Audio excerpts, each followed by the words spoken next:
नमस्कार, आप देख रहे हैं न्यूज 18 अपडेट और मैं हूं आपके साथ विभा उपाध्याय। बुलेटिन की शुरुआत इस वक्त बड़ी खबर के साथ खबर दानापुर से, जहां पर बारात में गए युवक की हत्या कर दी गई है। पारिवारिक विवाद में साले ने गोली मारी है। भरी बारात में दो भाइयों को गोली मारी गई, जिसमें गोली लगने से एक भाई की मौके पर ही मौत हो जाती है, जबकि दूसरा भाई गंभीर रूप से घायल बताया जा रहा है। जानीपुर थाना क्षेत्र की यह घटना है, जहां बारात में ही पारिवारिक विवाद में गोलीबारी की घटना को अंजाम दिया गया। भरी बारात में दो भाइयों के ऊपर गोली चलाई गई और गोली लगने से एक भाई की मौत हो चुकी है। किनको किनको गोली मारा? भैया को मारा तो भैया तो रहे ही नहीं। आपको कितने गोली मारा? हमको एक गोली मारा। कौन थे मारने वाले? भैया के साला मारा। कहाँ के रहने वाले? दानापुर तकिया पर। भैया को कितने गोली मारा गया? भैया को 3 गोली मारा। कटिहार के बरारी चांदपुर दियारा में गैंगवार में 4 लोगों की हत्या और कई लोगों के लापता होने की खबर ने राजनीतिक रूप अब ले लिया है। माले विधायक महबूब आलम ने गंगा दियारा की घटना को बीजेपी की साजिश बताया। इलाके को, सीमांचल को बदनाम करने की साजिश भाजपा कर रही है। सीमांचल जैसे शांत इलाके को यूनियन टेरिटोरी में बदलने की जो साजिश की है, इन साजिशों के तहत इन घटनाओं की संलिप्तता है कि नहीं, ये देखना चाहिए। महागठबंधन के नेता अगर भाजपा पर आरोप लगाते हैं तो इससे बढ़ के और हास्यास्पद बयान हो ही नहीं सकता है, क्योंकि सबको पता है कि भारतीय जनता पार्टी इस तरह के वारदातों को कभी प्रश्रय नहीं देती है। महबूब आलम ने इस आरोप का पूर्व डिप्टी सीएम जो है महबूब आलम की तरफ से आरोप लगाया गया और पूर्व डिप्टी सीएम तारकिशोर प्रसाद की तरफ से जवाब दिया गया, जिसे आप सुन भी रहे थे। उन्होंने इस आरोप को हास्यास्पद बताया। उनकी तरफ से ये कहा गया कि जो भी आरोप उनके लगाए जा रहे हैं बीजेपी के ऊपर, ये पूरी तरह से गलत है। बोधगया के गांधी चौक के पास एक महिला पर्यटक को एक दुकानदार ने थप्पड़ मार दिया। दुकानदार के थप्पड़ से महिला चोटिल हो गई। प्रत्यक्षदर्शियों के मुताबिक तिब्बत की एक महिला भगवान बुद्ध को भेंट करने के लिए चादर खरीदने के लिए दुकानदार के पास पहुंची थी। खरीदने के दौरान दुकानदार और महिला पर्यटकों के बीच पैसे के लेन देन को लेकर बहस होने लगी। इस बीच दुकानदार ने महिला पर्यटक को जोर से थप्पड़ मार दिया और दुकान को छोड़कर भाग निकला। मारा है बोला, फिर इसने बोला क्यों मारा मेरे को? किसने मारा पता है? किसने मारा? ये दुकानदार तो मालूम है ना, ये दुकानदार सबको मालूम है। हाँ। अपना छिमी की है, दुकानदारी को मालूम है, लेकिन दुकानदार नहीं बोल रहे। समस्तीपुर में लगातार हो रही लूट, हत्या और डकैती जैसी वारदातों के बाद लोगों का आक्रोश और ज्यादा बढ़ गया है। इसके विरोध में बीजेपी कार्यकर्ताओं ने आक्रोश मार्च निकाला और प्रदेश की कानून व्यवस्था पर सवाल खड़े कर दिए। इस दौरान कार्यकर्ताओं ने पुलिस प्रशासन के खिलाफ जमकर नारेबाजी भी की। पूरे बिहार में जो गुंडा राज है, उसको नीतीश कुमार जी का जब कोई रहने का औचित्य नहीं है। जब गुंडा का शासन है एक तरफ और एक तरफ प्रशासन बाबू है, तो इस तरह का ये चलने वाला नहीं है। गठबंधन की सरकार हुई है, पहले से भी ज्यादा जंगल राज बढ़ गया। हम लोग को सुरक्षा बिल्कुल महसूस नहीं कर रहा। हम लोग को सुरक्षा मुहैया किया जाए, कोई भी व्यवसाय इसमें सुरक्षित नहीं है इनके राज में। और अब बात लव जिहाद की। बोकारो पुलिस की सक्रियता से लव जिहाद के सनसनीखेज घटना टल गई। घटना जो है वो पुलिस के संज्ञान में आती है। धनबाद के मुस्लिम पुरुष ने नाबालिग हिंदू बिटिया के गले में जैसे ही वरमाला डाला, बोकारो पुलिस यहां पर पहुंच जाती है और धोखेबाज दूल्हा यहां से भाग निकला।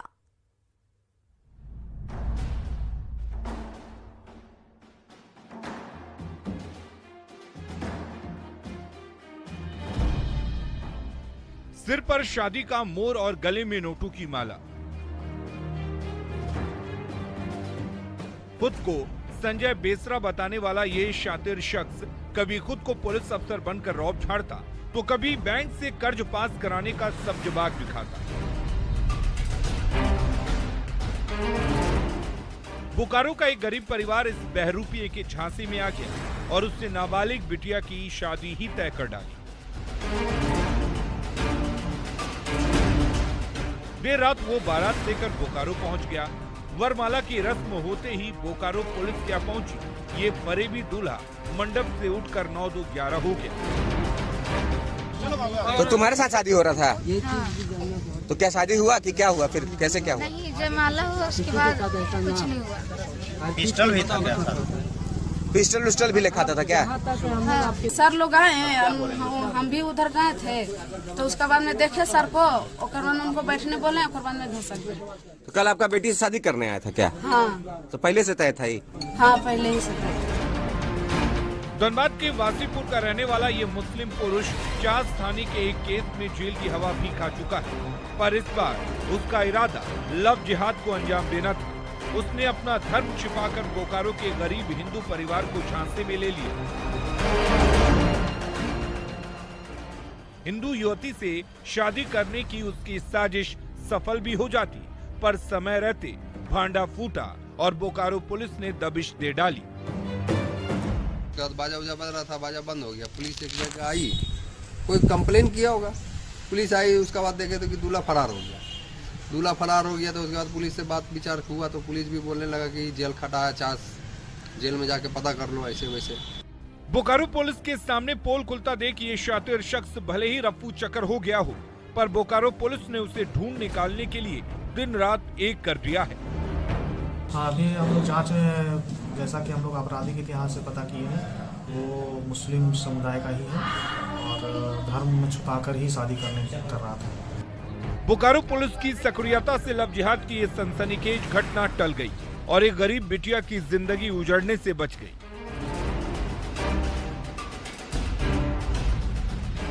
फिलहाल ये धोखेबाज किसी कोने में छिपा हुआ है, पर बोकारो पुलिस ने उसे पकड़ने के लिए एड़ी चोटी का जोर लगा दिया है। मृत्युंजय कुमार, न्यूज़ 18, बोकारो। खबर दानापुर के मनेर से, जहां पर थाना क्षेत्र के लोदीपुर गांव से भारी मात्रा में शराब बरामद की गई। पुलिस ने 2 कार, 1 स्कूटी और 1 बाइक को बरामद किया है। बताया जाता है कि दोनों ही कार में लगभग 32 कार्टन शराब रखे गए थे। पुलिस को गुप्त सूचना मिली थी, जिसके आधार पर पुलिस ने कार्रवाई की। शराब से भरी 2 कार को लोदीपुर में जहां से पकड़ा गया, उसी के निशानदेही पर छापेमारी में ये बड़ी सफलता हाथ लगी। फिलहाल पुलिस इस मामले में कार और बाइक मालिकों पर कार्रवाई करने की तैयारी में है और आगे की तहकीकात जारी है।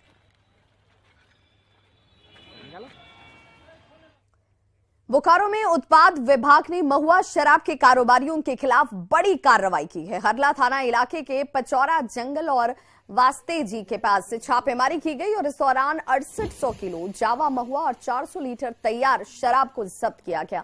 कार्रवाई के दौरान सुलग रही 6 भट्टियों को भी उत्पाद विभाग की टीम ने तहस नहस कर दिया। धंधेबाजों को रंगे हाथों दबोचने के लिए बिहार विभाग की जो टीम है वो 5 किलोमीटर पैदल ही जंगल में पहुंची थी, लेकिन कारोबारी इन्हें भनक लग जाती और ये यहां से भाग खड़े हुए। उत्पाद विभाग ने 3 आरोपियों पर मामला दर्ज कर लिया है।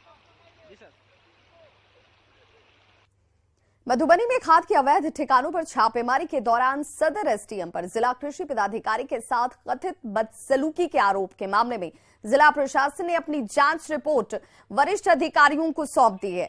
मिली जानकारी के मुताबिक रिपोर्ट मिलने के बाद सरकार ने इस मामले में उच्च स्तरीय जांच के आश्वासन दिए हैं, जिसके बाद कृषि अधिकारियों और कर्मचारियों के द्वारा कार्य बहिष्कार की घोषणा वापस ले ली गई।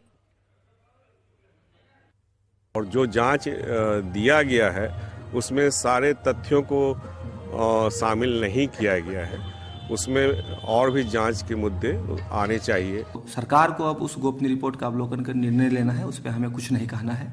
और जहां तक कार्य बहिष्कार का प्रश्न है तो सरकारी कार्यालय में इस तरीके से कार्य बहिष्कार नहीं होने चाहिए। जिला पदाधिकारी महोदय इसको सीरियसली ले रहे हैं और अगर किसी भी प्रकार की समस्या आएगी तो जिला पदाधिकारी महोदय के द्वारा समुचित कार्रवाई भी की जाएगी।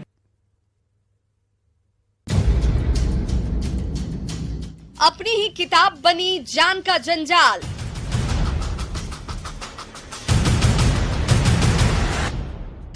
आईपीएस अमित लोढ़ा पर एसवीयू का शिकंजा। भ्रष्टाचार के आरोप में अमित लोढ़ा पर एफआईआर।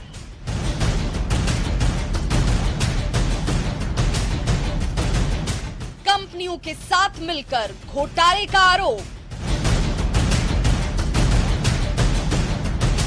मुश्किल में आईपीएस अधिकारी अमित लोढ़ा। तो आईपीएस अधिकारी अमित लोढ़ा की जिस किताब पर देश दुनिया में धूम मची, जिस किताब पर बनी वेब सीरीज तहलका मचा रही है, अमित लोढ़ा की वही किताब बिहार डायरी उनकी ही जान का जंजाल बन गई है। इस किताब पर बनी वेब सीरीज खाकी द बिहार चैप्टर को लेकर अमित लोढ़ा पर भ्रष्टाचार के आरोप लगे हैं। बिहार के स्पेशल विजिलेंस यूनिट यानी कि विशेष निगरानी इकाई ने अमित लोढ़ा के खिलाफ एफआईआर दर्ज कराई है। अमित लोढ़ा पर आरोप है कि उन्होंने बिना सरकारी अनुमति के एक व्यावसायिक प्रोजेक्ट में काम किया, कंपनियों के साथ अनुचित समझौता किया गया और बड़े पैमाने पर पैसे के लेन देन हुए। इस मामले में बिहार की एसवीयू ने एफआईआर दर्ज की है और यह बताया जा रहा है कि गया के पूर्व एसएसपी आदित्य कुमार की शिकायत पर एसवीयू की टीम ने उनके खिलाफ जांच की और जांच के आधार पर ही एफआईआर दर्ज कराई गई है। इधर आईजी अमित लोढ़ा ने अपने ऊपर लगे तमाम आरोपों को सिरे से खारिज कर दिया और कहा कि वो जांच में सहयोग करेंगे, साबित करेंगे कि उनके ऊपर लगे ये आरोप गलत हैं।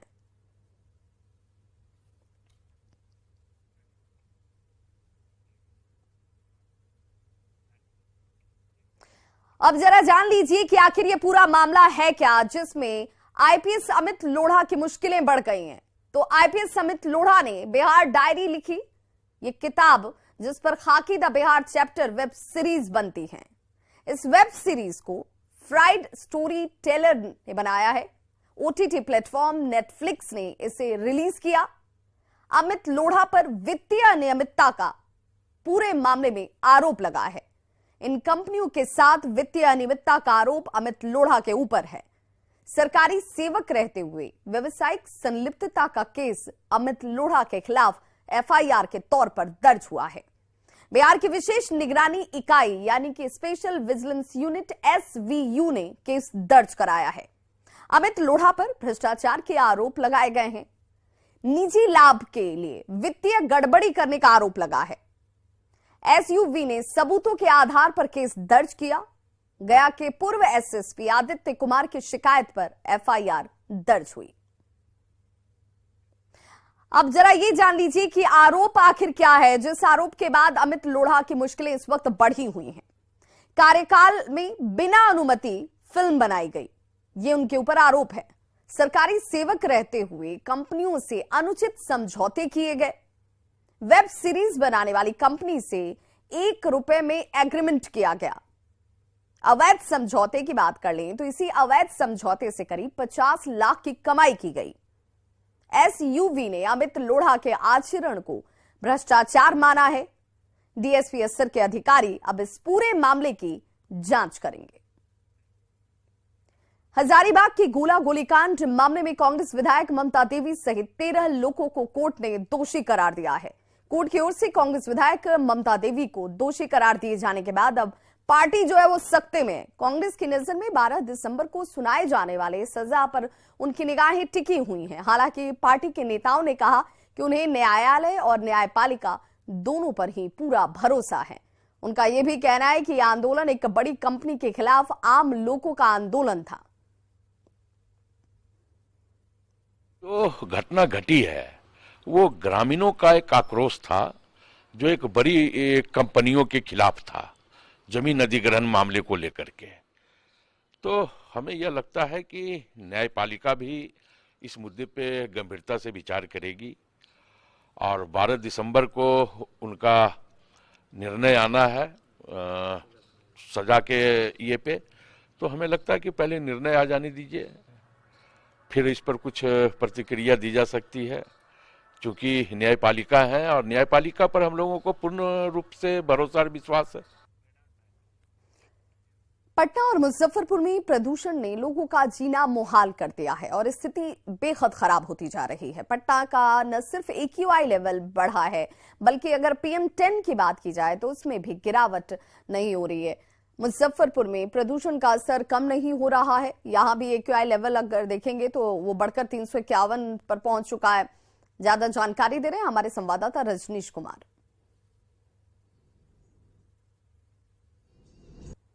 राजधानी पटना समेत कई जिलों में लाख कोशिशों के बाद भी प्रदूषण का जो स्तर है वो कम होने की बजाय और बढ़ता जा रहा है। देख सकते हैं पॉल्यूशन कंट्रोल बोर्ड के बाहर लगे प्रोजेक्टर पर इको पार्क एरिया में जो एक्यूआई लेवल है 389 पहुंच गया है। उसके साथ साथ जो बीआईटी मिश्रा एरिया है 765 पहुंच गया है, यानी सीवियर है। एसकेएम हॉल 517 तक पहुंच गया है। DRM Danapur 355, very poor, government high school Patna city 349 और इंडस्ट्रियल एरिया हाजीपुर 300, यानी वेरी पुअर, पुअर और सीवियर। तो जो एक्यूआई लेवल है वो एक्सट्रीम हो चुका है। साथ ही जो PM10 है वो भी देख सकते हैं 391 है।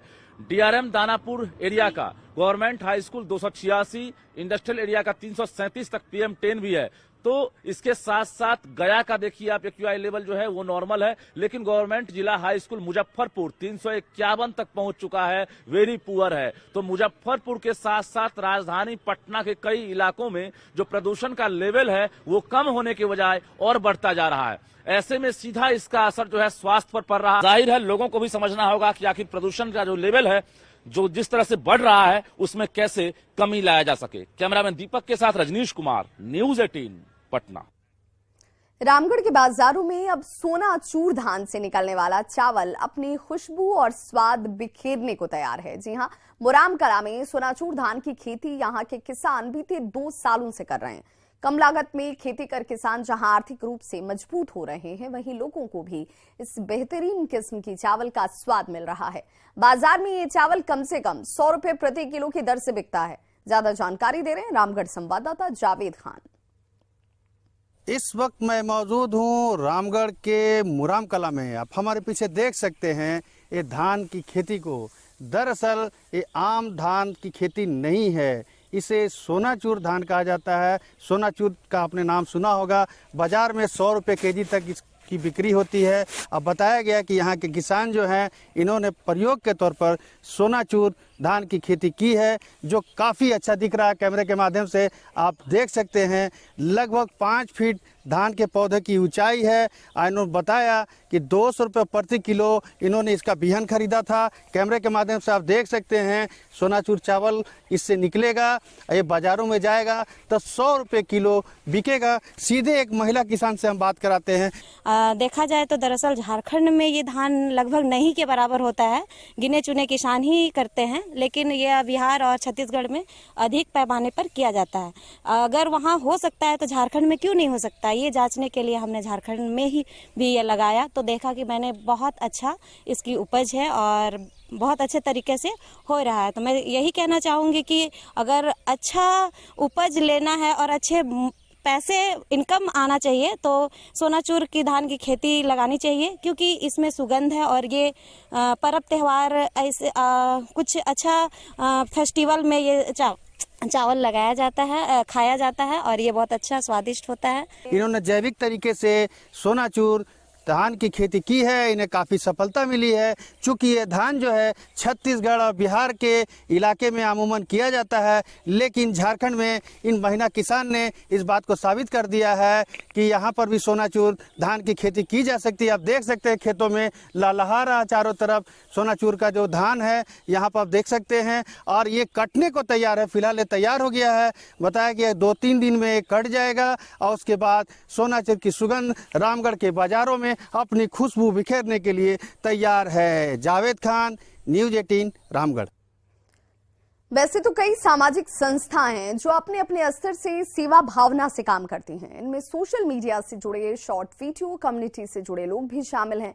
शॉर्ट वीडियो कम्युनिटी टिकी के सदस्यों ने जमशेदपुर में वृद्धाश्रम में रहने वाले बुजुर्गों के चेहरे पर खुशी के पल लाने की कोशिश की। इस दौरान संस्था के लोगों ने बुजुर्गों के साथ समय गुजारा और उनके साथ खाना खाया। क्वालिटी समय बिताकर उन्हें परिवार के सदस्यों की तरह प्यार देने की कोशिश की। जायजा लिया जमशेदपुर संवाददाता प्रभंजन कुमार ने। ऐसे तो जमशेदपुर में कई ऐसे सामाजिक संस्था है जो सेवा भावना से वो विभिन्न जगहों पे अपनी सेवा देती है, लेकिन आज सोशल मीडिया का समय है। सोशल मीडिया के माध्यम से भी कई ऐसे सोशल मीडिया में जो निजी संस्था है, जैसे टिकी एक शॉर्ट वीडियो कम्युनिटी है और इस टिकी वीडियो कम्युनिटी के माध्यम से वे विभिन्न जगहों पर जाकर लोगों की सेवा करती हैं। इस वक्त हम जमशेदपुर के ब्रह्मा कुमारी वृद्धा आश्रम में हैं और यहाँ आप देख सकते हैं कि यह जो शॉर्ट वीडियो कम्युनिटी टिकी जो इस वृद्धा आश्रम पहुंचकर यहाँ के महिलाओं से उनकी सेवा करती है, उन्हें खुशियां लाने का जो उनका प्रयास है वो हमेशा इस तरह का रहता है। हम यहाँ पर जानते हैं कि किस तरह ये टिकी शॉर्ट वीडियो कम्युनिटी आज वृद्धा आश्रम पहुंची हुई है। इस वृद्धा महिलाओं को किस तरह अपने खुशियां देने का प्रयास किया है, क्या रहा आपका उद्देश्य? सर, हम लोग यहाँ टिकी की तरफ से आए हैं। हम लोग टिकी की तरफ से मीटअप करते हैं अलग अलग संस्था में जाके। तो आज हम लोग यहाँ वृद्ध आश्रम में आए हैं कि हम लोग इनके साथ थोड़ा सा एंजॉय कर सके और इन लोग को खुशी दे सके।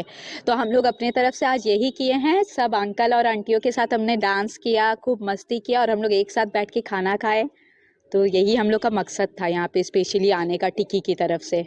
वृद्धा आश्रम में देखें तो यहाँ पर तो उनको देखकर आप क्या सोचती हैं और क्या कहना चाहती हैं? जैसे इनकी सर, जैसे अभी सब है कि हाँ छोड़ देते हैं यहाँ आके, मतलब अपने मम्मी पापा को छोड़ देते हैं, तो इन लोग को देख के लगा कि हाँ इन लोग काफ़ी हम लोग से अटैच हो रहे थे अभी, जो काफ़ी अच्छा लगा हम लोग को।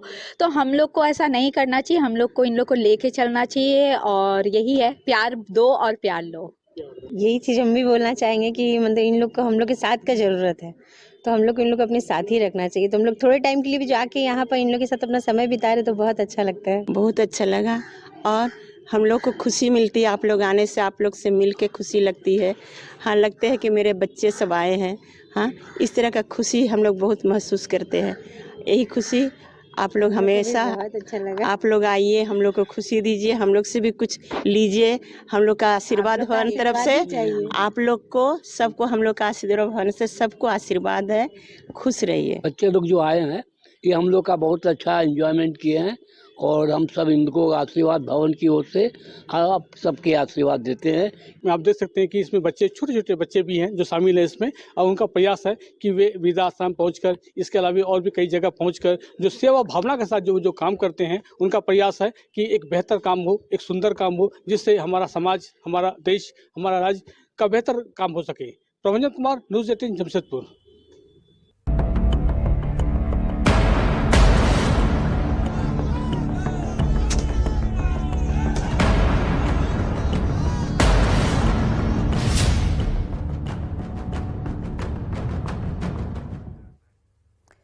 कुर्नी में शानदार जीत के बाद पटना से लेकर दिल्ली तक बीजेपी में जश्न का माहौल है। आतिशबाजी और मिठाइयों का दौर खत्म होने का नाम नहीं ले रहा, लेकिन दूसरी तरफ महागठबंधन में हाहाकार की स्थिति है।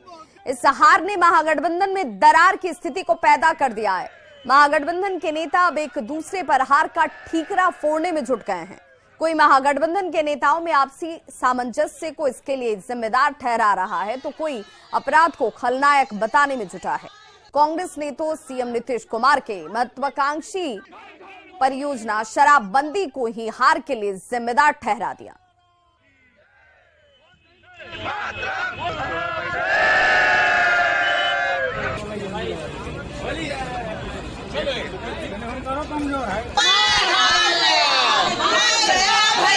देखिए, आश्चर्य मुझे भी लगा कि इसमें हम जब दौरे पर गए थे तो निश्चित तौर पर हम सभी कांग्रेस लोग भी गए थे, आदरणीय राष्ट्रीय अध्यक्ष ललन सिंह जी भी थे, हम लोग सब साथ घूमे।